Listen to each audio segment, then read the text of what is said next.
大家好，这个呢就是空调内机的导风板电机，是一个步进电机，它呢就是控制空调的吹风的方向的。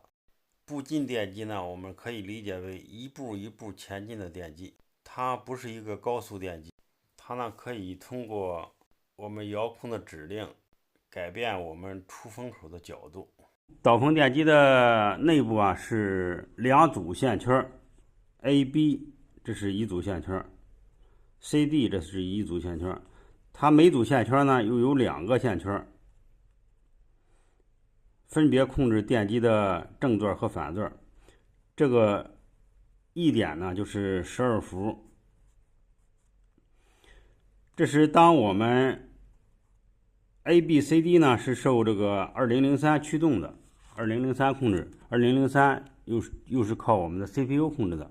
所以说，当我们的导风板电机接收到两路正座的信号的时候，AD 开始呢是低电平，这时呢12伏到这两端，这是低电平，形成一个回路。这时呢这两个线圈得电，电机呢就会正方向旋转。当我们接收到反转信号的时候，BC 端呢是接地的，是低电平。这时呢12伏通过线圈，通过这两组线圈，然后呢得电，形成回路，开始反方向运动。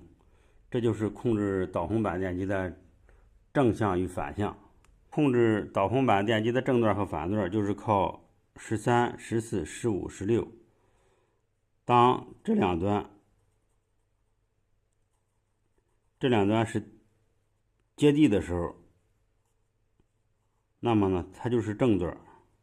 这是 A、B、C、D、D、A、D。A 当 BC 是低电平的时候，12伏和这个电机里的线圈啊形成回路，就会形成一个反向的驱动，电机呢就反向运动。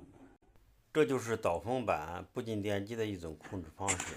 CPU 送来信号，经过2003的反向驱动，最后呢控制导风板电机的正座与反座，从而呢调节了我们导风板电机的出风口的角度。